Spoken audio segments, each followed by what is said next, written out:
serão ao todo à volta de umas 40 parábolas, que nós não vamos evidentemente aqui analisar uma por uma, mas, e agora estou a fazer uma introdução a elas todas, mas em todas elas, como são parábolas concebidas e depois apresentadas pelo camponês artesão de Nazaré,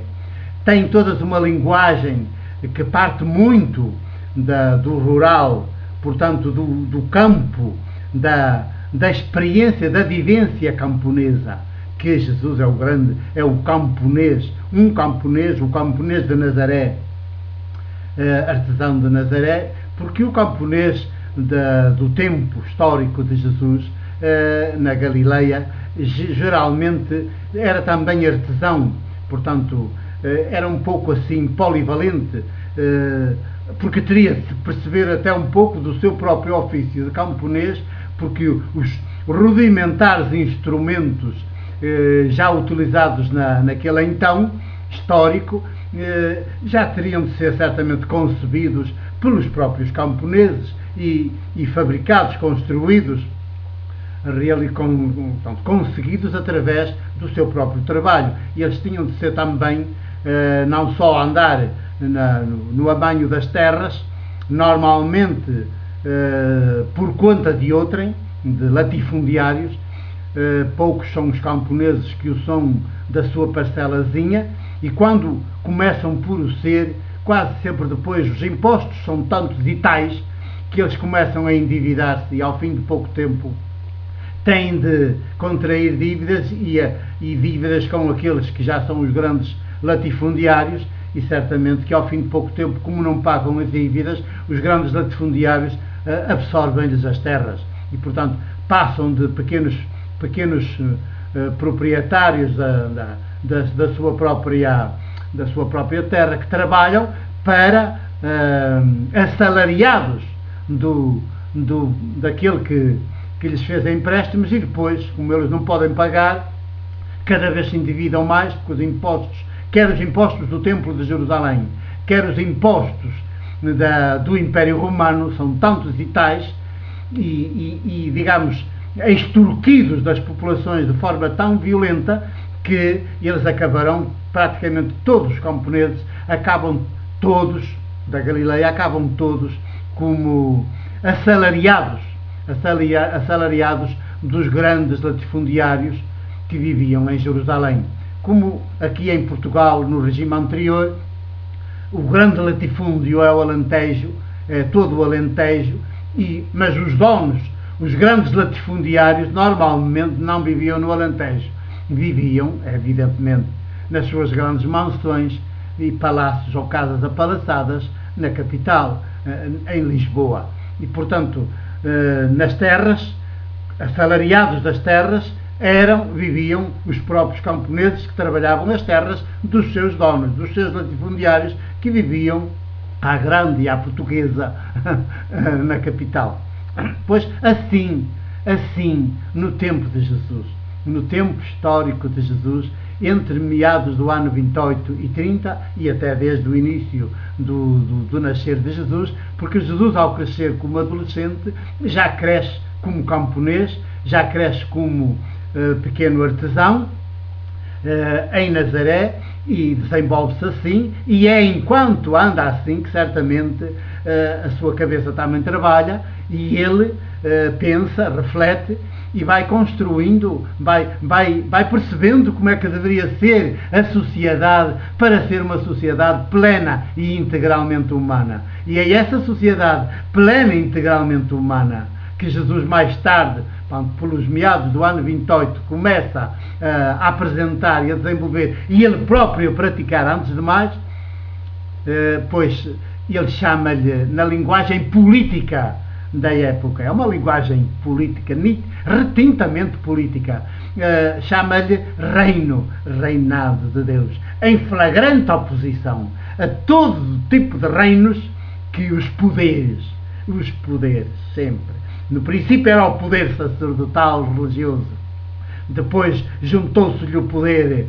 o poder económico, o poder da riqueza, o poder da propriedade, do latifúndio. E mais tarde junta-se-lhe o poder político. E quanto mais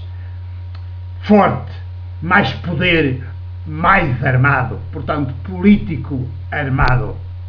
Que depois este coletivo, esta trindade, santíssima trindade de poderes, dos poderes, engloba tudo mais, até o poder judicial, o poder legislativo, o poder policial, todos os poderes, acabou, engloba tudo. Portanto, não há nada, depois de uma sociedade organizada, que não esteja sob o domínio, sob a alçada, sob o jugo, o controlo, a manipulação de qualquer um destes três poderes, da Santíssima Trindade dos poderes, a mais mafiosa de todas, a mais mentirosa de todas, a mais assassina de todas. Esta Santíssima Trindade dos poderes. E hoje, século XXI, ela atingiu dimensões de polvo global. Portanto, está ramificada em toda a linha, em todos os aspectos e dimensões da vida dos seres humanos e dos povos, que nada lhes escapa. Nada, absolutamente nada lhes escapa. Está tudo e todos sob o domínio total deste grande polvo à escala global, até para não dizer mais que planetário, cósmica, de todo o universo, está toda sob o seu domínio, sob a sua manipulação. E hoje a grande manipulação das consciências, das mentes, é feita precisamente através dos chamados meios de comunicação de massas. Os média, os grandes meios de comunicação de massas, aí está. As massas são absolutamente dominadas, controladas, manipuladas, feitas à imagem e semelhança do que o Senhor Poder quer,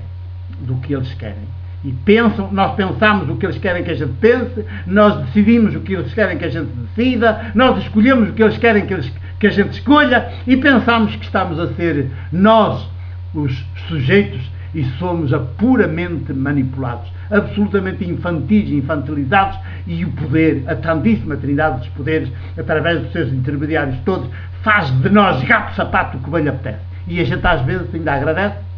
ainda os aplaude, ainda sai à rua a saudá-los quando eles vêm como grandes senhores e donos aparecer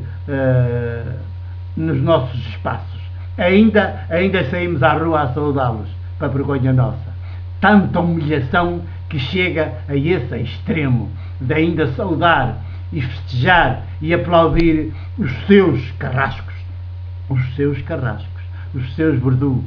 os seus algozes, que todos os agentes da Trindade dos poderes são isso mesmo, algozes dos povos,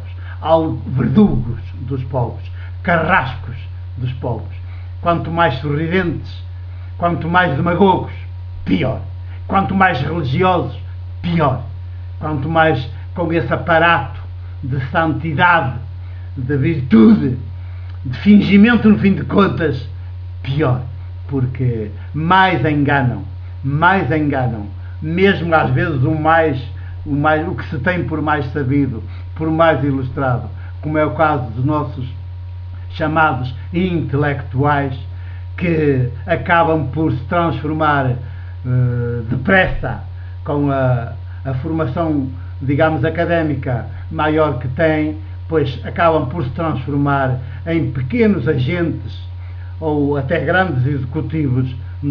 dessa trindade dos poderes. Os grandes agentes, ou os pequenos e os médios agentes desta Santíssima Trindade dos poderes, e que depois, em vez de serem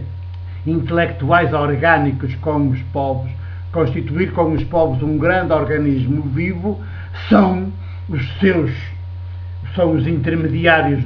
da Trindade dos poderes, e estão ali, mais em cima dos povos, das populações, a dominá-las, a manipulá-las, a enganá-las, que é o caso dos párocos nas paróquias, que são às vezes os professores, e são por aí fora todos esses agentes ilustrados. Já vamos prosseguir.